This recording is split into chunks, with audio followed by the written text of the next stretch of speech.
My daughter waited the whole night for her grandparents to arrive on her birthday.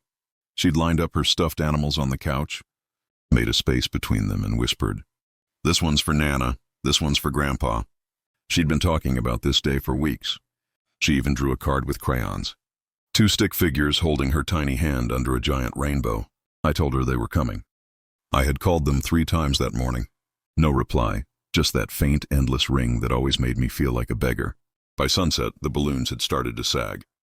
The cake she made with her own hands had melted at the edges, yellow frosting dripping like quiet tears. I told her maybe they got stuck in traffic. Maybe they'd surprise us. Lies are easy when they're wrapped in hope. At 9 p.m., she was still sitting by the door, her little shoes on, her hair brushed, a smile too brave for a 6-year-old to wear. She looked at me, eyes wide and shaking with disappointment. "Did I do something wrong, Daddy?" she asked. That single sentence broke something deep inside me.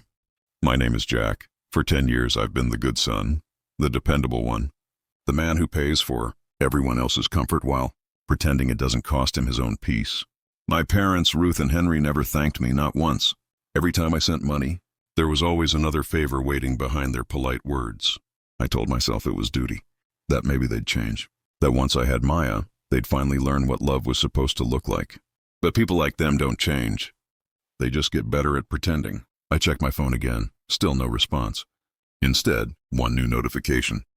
"Mom, family night." The photo stopped my breath. There they were, smiling, laughing at a fancy restaurant, surrounded by cousins who'd never lifted a finger for them. Family night. But not my family. The kind of pain that night gave me wasn't loud. It was the kind that seeps into your bones and tells you this is the last time you'll let anyone make your child cry. So while Maya fell asleep on the couch, clutching the unopened presents they promised to bring, I made my decision. No more money. No more favors. No more pretending. The next morning, I opened my banking app and canceled every auto payment linked to them. Mortgage help, insurance, phone plans, everything. Then I typed a short message. "Mom, Dad, I'm done. Take care of yourselves now. Jack." No reply, no call, just silence. 3 days later, that silence broke. A message from Dad. Not an apology. Not even a question about Maya. Just 6 words that made my hands go cold. "You'll regret this, just wait, son." And that's when I realized this wasn't an ending. It was the beginning of their revenge. 3 days passed before I heard from them again. Mom's name flashed across my phone screen at 6:43 a.m., just as I was packing Maya's lunch. 2 peanut butter sandwiches, an apple, and the tiny box of strawberry milk she loved. For a moment, my stomach twisted in something that wasn't quite fear yet. Maybe, just maybe, they'd call to apologize. Maybe the guilt had caught up to them. Maybe my parents had remembered what being a family was supposed to mean. I was wrong. "Jack," Mom's voice came through the phone, sharp, tense, and cold as the morning frost. "What's this nonsense about cutting us off? You think you can just stop helping us, after everything we've done for you?" Her tone wasn't surprise. It was accusation. Like I'd committed a crime against them. "Mom, I didn't cut you off," I said, keeping my voice even. "I just stopped funding people who can't even say happy birthday to their granddaughter." She let out a brittle laugh, the kind that carried no warmth. "You've become cruel, Jack. You always were too emotional. Your father and I had plans that night. You think one missed dinner gives you the right to humiliate us? We had better things to do." Better things. My daughter had cried herself to sleep, whispering maybe next year into her pillow, and they had better things. I swallowed hard. "This isn't about money," I said quietly. "It's about respect. You ignored your own granddaughter. That's not something I can forget." Silence, then a click. She hung up on me. 2 hours later, I got another call, this time from my boss. His voice was careful, uneasy.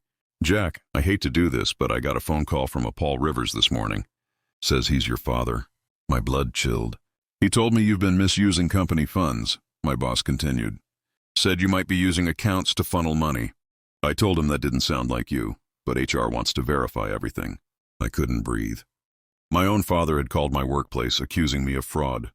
I stared at the gray cubicle. Walls as the sound of typing and phones ringing. Around me blurred into static. After the call, I texted Dad. "You tried to ruin my job. Why?" He replied within a minute. "You turned your back on family. You deserve to lose everything you built with our help." Their help. The only thing they'd ever built was a cage I kept rebuilding for them. Month after month, with money I didn't have, That night, I sat beside Maya as she watched Finding Nemo for the 100th time, her laughter bubbling at the same scenes. I smiled for her, but inside I was sinking. My hands wouldn't stop shaking, because I knew this wasn't anger. This was war. Over the next few days, strange things began happening. My credit card froze, flagged for unusual activity. My landlord called, saying someone had filed an anonymous report claiming I was subletting my apartment illegally. Even Maya's school reached out, asking if everything was okay at home. Apparently, they'd received a concerned message, questioning if Maya was being properly cared for. Each blow landed harder, each lie cut deeper, and though no names were signed, I didn't need proof. It was them. It had always been them. My parents had mastered the art of manipulation long before I realized I was just another pawn in their game. They used love as currency, affection when they needed something, silence when I couldn't give it.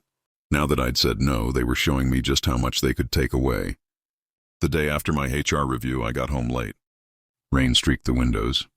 The lights in the hallway flickered, as if the building itself was holding its breath. Maya was asleep in her bed, clutching the stuffed panda my brother had sent her. I kissed her forehead and stood by the window, staring at the dark street below.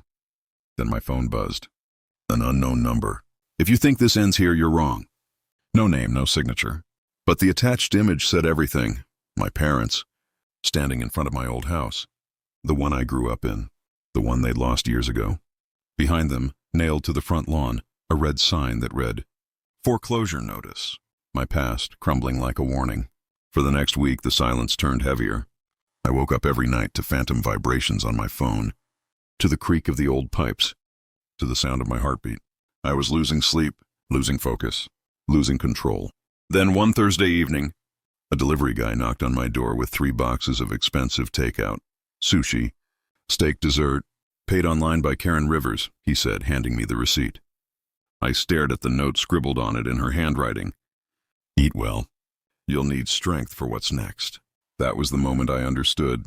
They weren't just trying to guilt me. They were playing with me. They wanted me to crack. The next morning, I found my car keyed from front to back. A single word etched deep into the paint. Liar. I reported it to the police, but there wasn't much they could do. Could be random vandalism, the officer said. I nodded, but my gut told me otherwise. My parents had friends everywhere. Old church groups, neighbors who still saw them as the perfect couple. It would be easy to get someone else to do their dirty work. Days turned into weeks. I avoided their calls, blocked their emails, changed my passwords. But the messages kept coming through: new numbers, new accounts, new names. Maya's not safe with you. You stole our money. You'll regret turning your back on family. Every word felt like poison sliding into my bloodstream. I started keeping a notebook, writing down every time they contacted me. Dates, times, details, evidence, in case I ever needed to prove what they were doing. Then came the email that broke me. It was from Maya's school counselor. Subject line, concern about home environment. Apparently someone had sent an anonymous letter, typed, unsigned, full of lies. That I left Maya alone for hours. That she'd been seen crying in public. That I was drinking heavily. It took everything I had not to collapse right there in her office. I showed her photos, emails, proof that it was all false. She believed me, but the damage was done. That letter would stay in Maya's file, even if dismissed. That night I sat at the kitchen table long after she'd gone to bed, staring at the faint reflection of my face in the window. The rain outside looked like melting glass. I whispered to myself, they're trying to erase me. And for the first time I believed it. Then at 1:12 a.m., my phone buzzed again. This time it was a video message from Mom. She was sitting in the same living room where I'd spent my childhood. The wallpaper peeling, the light dim. She smiled, a slow, deliberate, venomous smile. You can't hide from blood, Jack, she said. You think you're better than us now? You'll see. Family always finds a way to remind you where you came from. Then she leaned forward, her eyes cold. You're going to lose everything. And when you do, you'll crawl back. You always do. The screen went black. My hands were shaking so hard I nearly dropped the phone.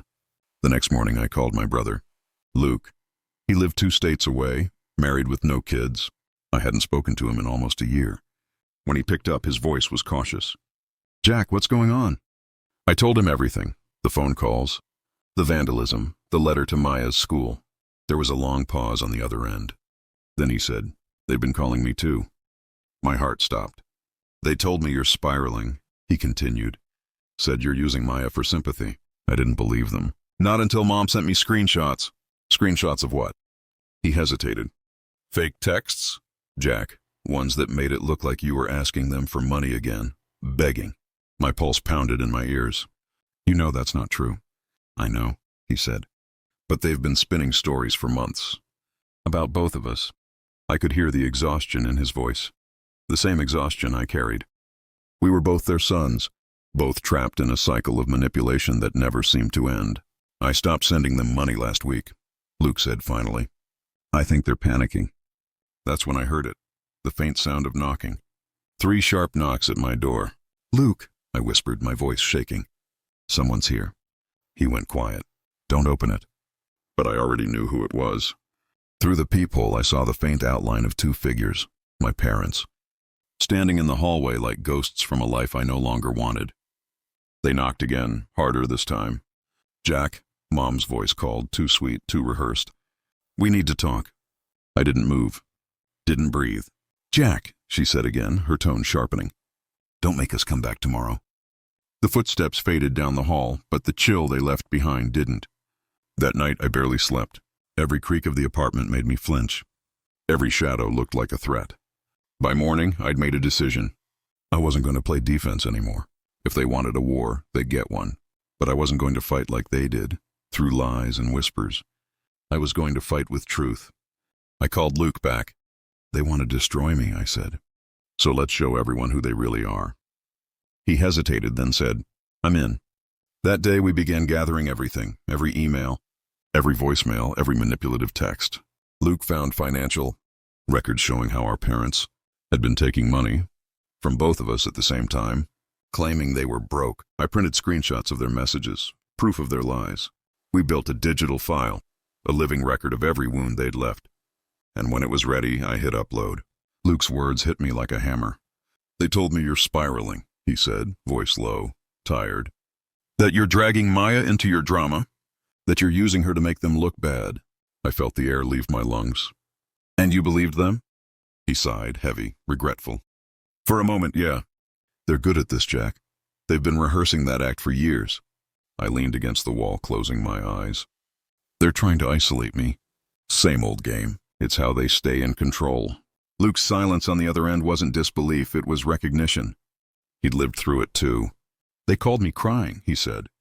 "Said you were dangerous. Said you were planning to disappear with Maya so no one could stop you." The anger in me rose like a storm tide. "They're rewriting my life," I whispered. "Yeah," Luke said. "And they're not stopping. They reached out to my boss too. Said I was hiding money for you." That was when I realized this wasn't just a grudge. It was strategy. They were burning every bridge around me so that when they finally struck, I'd have nowhere left to stand. That night I double-checked the locks, the windows, the doors. I even moved a chair under the front handle just in case. Maya was asleep, curled around her panda, breathing softly. I watched her chest rise and fall and thought, I can lose everything, but not her. 2 days later, the next blow came. It started with a knock at my door. Firm, rhythmic, too steady to be random. When I opened it, 2 police officers stood there. "Mr. Rivers?" one asked. "Yes? We received a report of a possible welfare concern involving your daughter." My throat went dry. "What?" They glanced behind me into the apartment. The other officer's voice was calm but cold. "We just need to make sure everything's all right." Maya peeked from her room, rubbing her eyes. "Daddy?" I knelt beside her. "It's okay, sweetheart. Go back to bed." The officers looked around. Clean kitchen, toys in a basket, laundry folded. Nothing unusual. Still, they wrote notes. "Anonymous tip," one said. "Said there's yelling, neglect, possible substance abuse." I almost laughed, because if I didn't, I'd start screaming.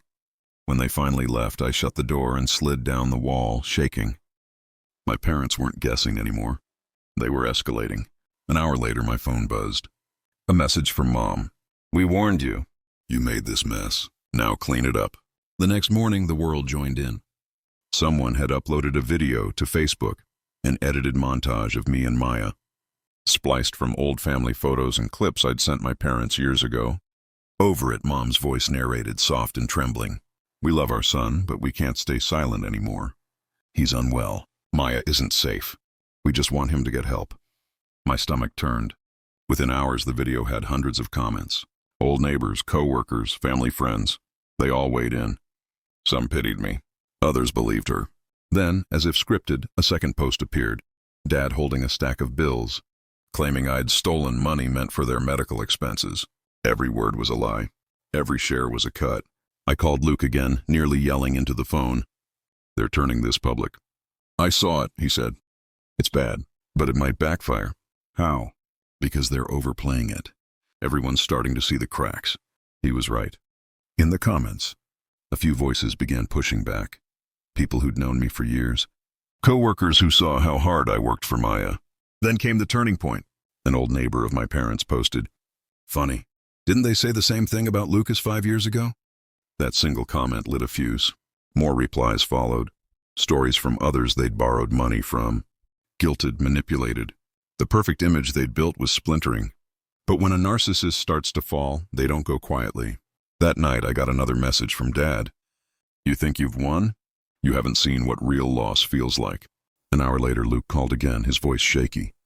They showed up at my house. What? They were outside, pounding on the door, screaming your name. My wife called the police. They drove off before the squad arrived. I gripped the edge of the counter until my knuckles went white. They're out of control. They're desperate, Luke said. They know we're not feeding them anymore. They're running out of money, out of lies that work. For the first time in weeks, I felt something shift inside me, resolve hardening where fear used to live. I opened my laptop, pulled up every message, every screenshot, every photo I'd saved. I created a folder titled The Truth. Then I wrote a post, not angry, not emotional, just honest. My parents have spent the last 2 months trying to destroy my life. They've called my work, my landlord, my child's school. They've lied to our family and to the public. I've stayed silent to protect my daughter, but not anymore. Here's the truth. I attached screenshots, timestamps, emails. I blurred Maya's face. I hit post. Within an hour, it exploded. Hundreds of comments, thousands of shares. People were furious, not at me, but at them. Even their closest friends turned. Screenshots from others poured in, stories of manipulation, guilt trips, false debts. By nightfall, the account my parents used was gone, deactivated. Luke called again. His voice was quiet, almost disbelieving. You did it. No, I said. They did this to themselves. But peace didn't come. It never does right away. 2 days later, an envelope arrived in the mail. No return address. Inside was a single Polaroid photo. Mom and Dad sitting at a bus stop, their faces drawn hollow. On the back, one line in Mom's handwriting. Family always finds you. I stared at it for a long time. My hands didn't shake anymore. Then I tossed it into the fire.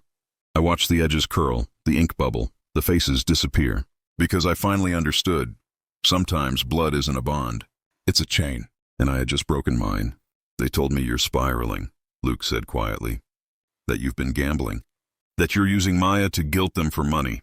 They even sent screenshots, Jack. My pulse roared in my ears. Screenshots of what? Bank statements, transfers. They said you took $10,000 from their account last month. I felt the blood drain from my face. That's impossible. I haven't touched their money in months. I know, he said, voice cracking. But they sent them to my wife too. Said you might ask for help. That if I cared about Maya, I'd keep my distance. For a moment, the world went silent except for the faint hum of the refrigerator. My parents weren't just ruining my job. They were isolating me from the last person who still believed in me. Luke, I whispered, please tell me you don't believe them. He hesitated. That pause was more painful than any accusation. I don't know what to believe anymore. Jack, he said finally, and the line went dead. I sat there in the kitchen, surrounded by the quiet sound of my daughter's breathing from the next room. The clock on the wall ticked louder with every second. That was the moment something inside me snapped. I couldn't let them win. Not again. Not at the cost of Maya's future. So I did something I never thought I would. I went digging. I started small. Old emails, bank statements, social posts. Patterns began to appear. Small transactions, fake names, ghost accounts that all traced back to one shared email domain. Rivers Foundation at charitymail.org. A foundation. My parents had set up a fake charity. Over the next few nights, I barely slept. Every click led deeper. Tax documents, donation receipts, even government filings. Their foundation had collected over $80,000 in donations in the past year alone, all under my name. They'd used my old business credentials, my signature, even my social security number. The truth slammed into me like a freight train. They weren't just attacking me. They were using me, and if I didn't stop them soon, they'd drag me down with them. The next day, I went to the police. I showed them everything. The emails, the bank trails, the messages, the threats. The officer listened, nodding slowly, but his tone was cautious. "Mr. Rivers, this is serious, but proving family fraud is complicated. You're going to need an attorney." I walked out of the station into the cold evening air. The streetlights flickered in the drizzle, painting the world in blurred gold. My reflection in a puddle looked like someone I barely recognized. Tired eyes, clenched jaw, a man haunted by his own blood. I didn't know then that things were about to get much worse. 2 days later, my apartment door was broken into. Nothing was stolen, not a laptop, not a dollar. But every framed photo of Maya was smashed. Every picture of her face, shattered glass over her smile. In the center of the living room table lay a single photo that hadn't been touched. A picture of my parents. Younger, arms around me and Luke. Across it, written in thick red ink, "Don't dig into family business." I sent the photo to the police, but they found no fingerprints. That night, I moved Maya to a motel. She thought it was a game, a surprise sleepover vacation, with pizza and cartoons. She didn't see the terror in my eyes. At 2 a.m., after she finally fell asleep, my phone buzzed again. "Unknown number. You should have left it alone." Attached was a photo of my car, parked outside the motel.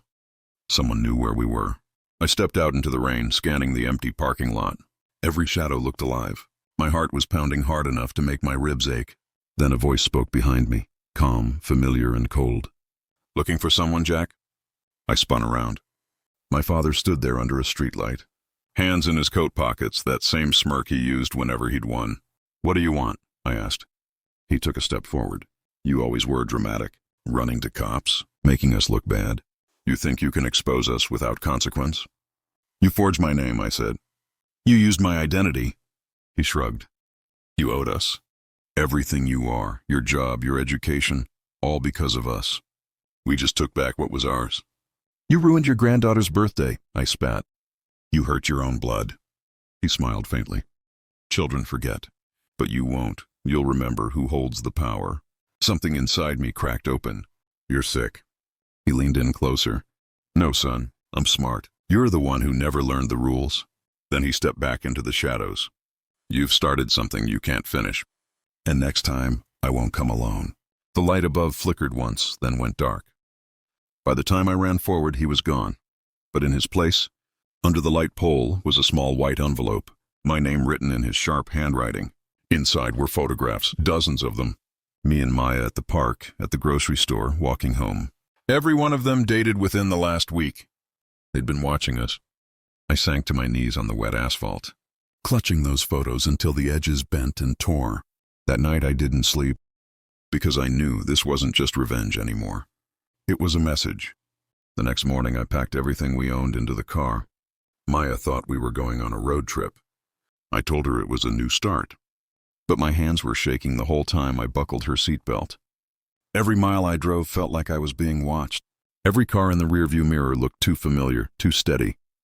The envelope with those photos sat on the passenger seat, the last proof that I wasn't imagining any of this. By noon, I reached a small cabin 3 hours outside the city. It belonged to a friend I hadn't spoken to in years, an old coworker named Ben who owed me a favor. He didn't ask questions and I didn't offer answers. All I said was, "I need a week, just to breathe." That night, Maya finally slept peacefully for the first time in days. I stood outside the cabin porch, the forest alive with quiet sounds. Wind brushing the trees, the low hum of crickets, the snap of a branch in the dark. Except the last sound wasn't the forest. It was footsteps. I turned off the porch light. My heart was pounding. The footsteps stopped. Then a car engine started somewhere in the distance and slowly faded away. Whoever it was, they wanted me to know they were close. The next morning, Ben handed me a burner phone. "Use this," he said. "If your folks are really behind this, they'll be tracking your number." I nodded. They're not just tracking me. They're framing me. And I wasn't wrong. When I turned on my old phone just to check messages, there it was, a storm of missed calls, messages, and one voicemail from the police. Mr. Rivers, this is Detective Hall. We've received reports that you've been withdrawing large sums from your parents' foundation account. We need you to come in for questioning immediately. My blood ran cold. They'd beaten me to it. They'd hacked my account, fabricated evidence, and now the system was moving out against me. I called the detective back from the burner. Detective Hall, it's Jack Rivers. That's not true. I have proof they're framing me. Then bring it in, he said, calm but firm. You're already listed as a suspect. If you don't come forward voluntarily, we'll issue a warrant. I looked at Maya playing with her toys on the cabin floor. I couldn't risk it, not yet. I needed to turn the game around before they destroyed me completely. So I called the only person who could help, someone who'd walked away from my family years ago, my mother's sister, Aunt Claire. She picked up after 2 rings. Jack? She said, voice trembling. I wondered when this day would come. You knew? I warned them, Jack, years ago. Your parents built their empire on lies, but I never thought they'd drag you into it. Then help me, I said. Please, for Maya. She sighed. Meet me tomorrow, 10 a.m. in the old market square. And Jack, don't tell anyone you're coming, especially not the police. When the line went dead, I stared out the cabin window for a long time. The sun was setting behind the trees. The light flickered through the branches like it was struggling to survive. And somehow I knew tomorrow would change everything. That night I dreamed of my father again. Only this time he wasn't smirking. He was standing in that same restaurant from their family night photo, only now the place was empty. He lifted a glass toward me and said, Cheers, son. You always were the perfect scapegoat. I woke up drenched in sweat, gasping for air. Morning came too quickly. I left Maya asleep in the back seat as I drove to the old market. The streets were quiet, too quiet. I parked near the fountain, scanning every face. Then I saw her, Aunt Claire, standing by the bakery, hair streaked with gray, eyes darting like she'd seen ghosts. She hugged me tightly, whispering, They know I called you. What? I don't have much time. Listen, your father didn't just fake donations. He's laundering money through shell companies, using your name as the director. It's all in here. She pressed a flash drive into my palm. Bank logs, documents, everything. Why are you helping me? I asked. Because I failed to stop them before, she said, tears in her eyes. And now they'll come for both of us. Before I could speak, a car screeched around the corner. Black SUV, windows tinted. Claire froze. Jack, go! I shoved the flash drive into my jacket and ran. Behind me, the sound of doors slamming, footsteps, and Claire's voice. He's got it. He's got the drive. Then with gunshots. 3 sharp cracks tore through the air. I turned once, just long enough to see her fall. The SUV sped away, tires screeching, and my heart shattered right there on the cobblestones. People screamed.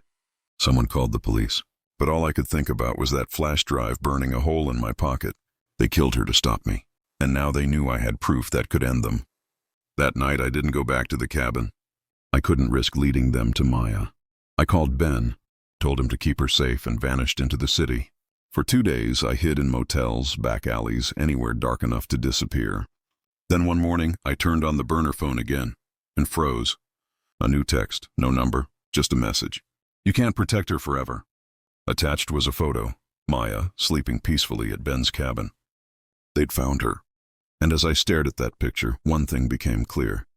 The only way to save my daughter now was to destroy my parents completely. I didn't feel fear anymore, only fire.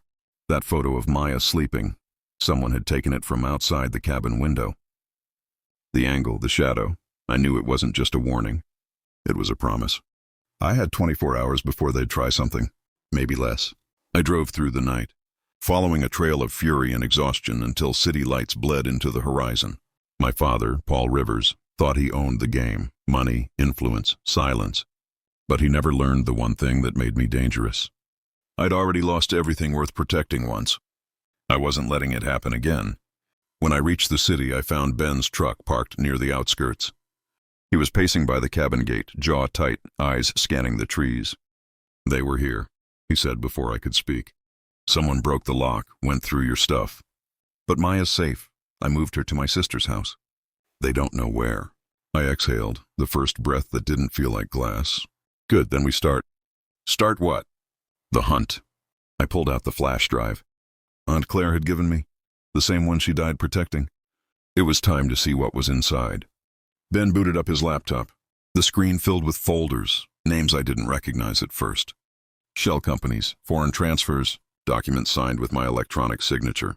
My father had used my identity for everything: tax fraud, charity scams, illegal contracts. Each file was another nail in his empire. And at the heart of it all was something worse, a folder labeled Maya Trust Fund. I opened it and my stomach turned. It wasn't a savings account. It was a setup.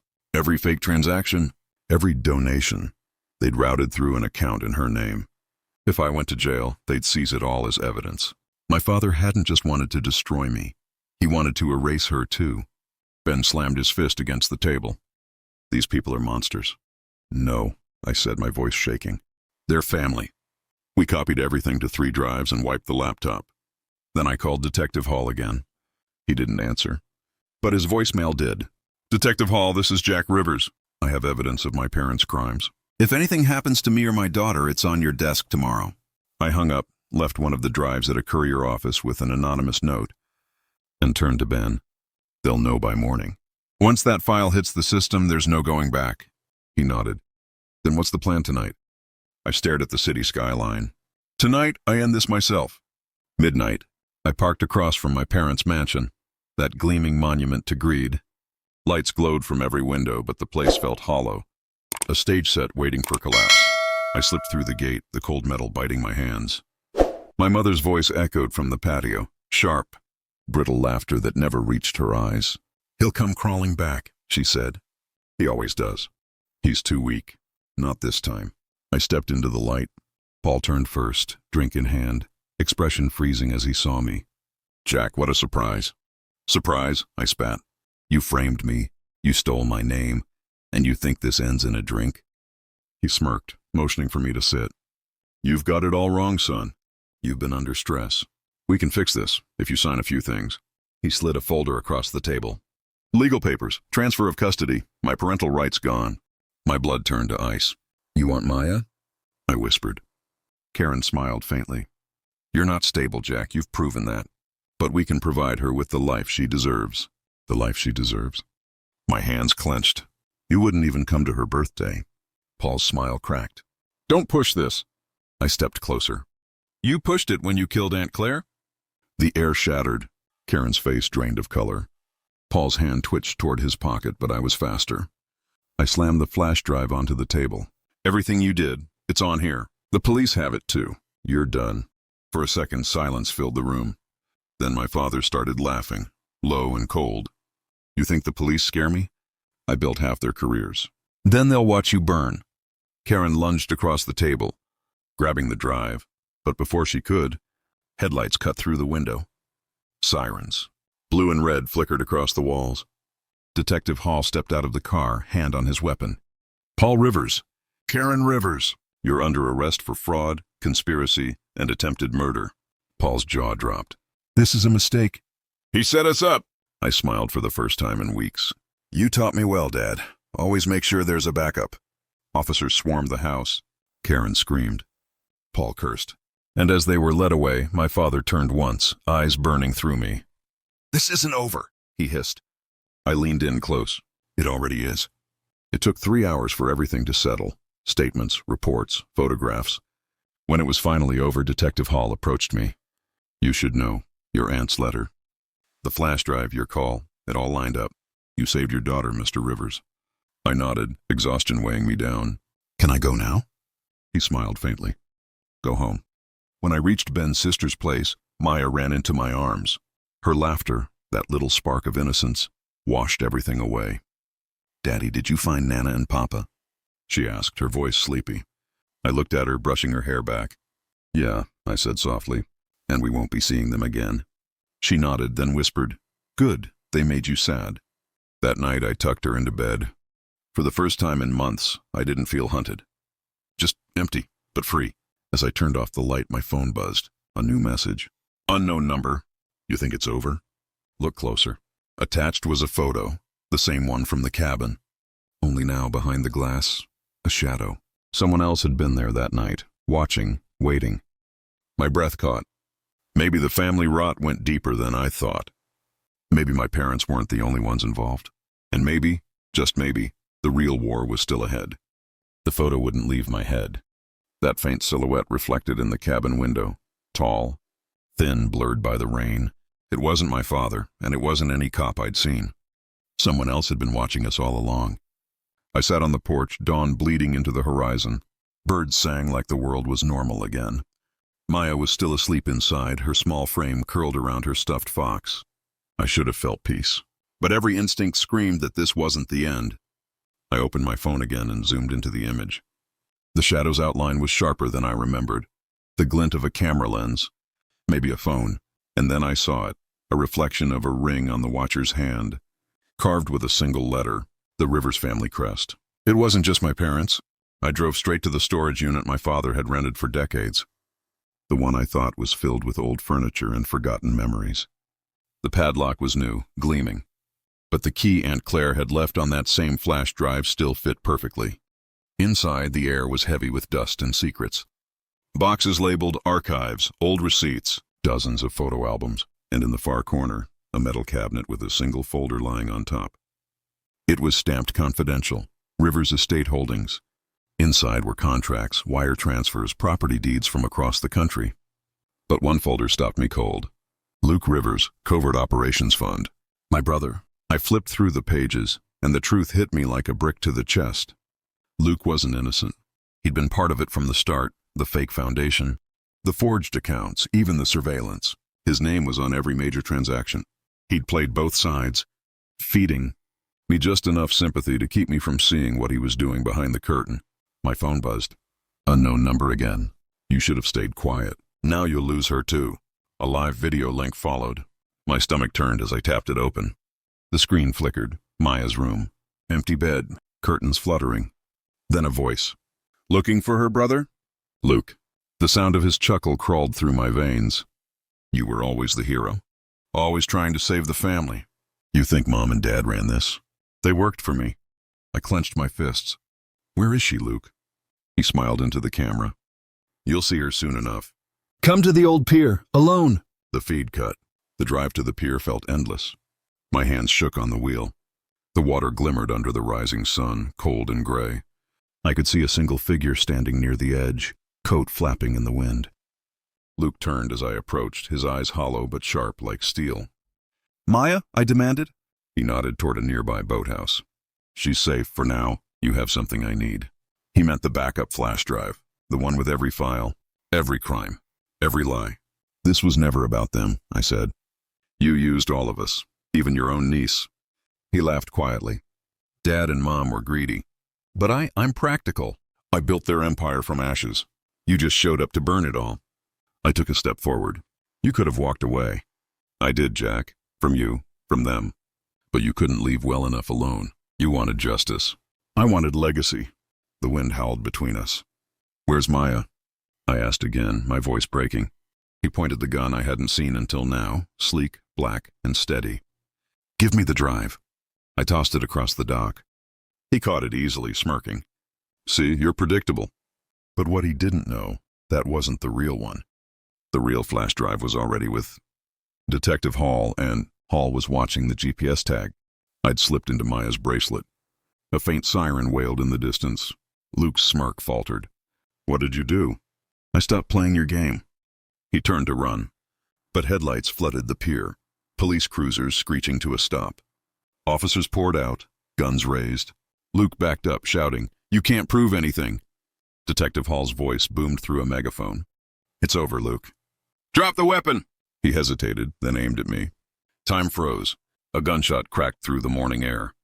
For a second, I didn't know who fired. Then Luke stumbled backward, eyes wide. The drive slipped from his hand and skidded into the water. He fell, the pier groaning beneath him, and vanished into the dark tide. The world went silent again, except for the sound of waves slapping wood. Hours later, the sun climbed higher, burning the fog away. Hall patted my shoulder. He's gone. Coast Guard will search, but he's not coming back. I nodded, numb. And Maya? She's safe, he said. Your friend Ben found her before we even got here.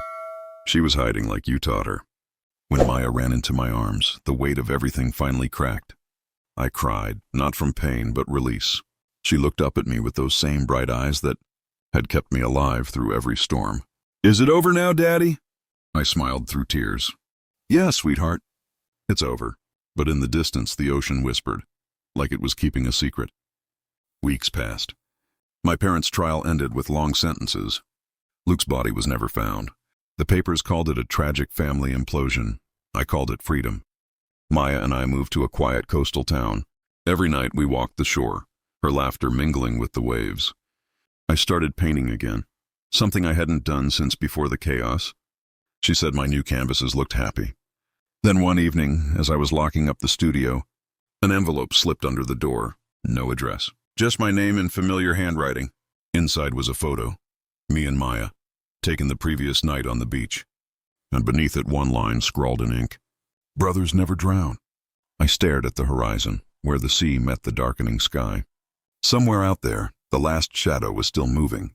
Watching, waiting. But this time I wasn't afraid. Because now, I knew exactly who I was. Not a victim, not a son, not a pawn. Just a father. And I would burn the world before I let anyone take her again.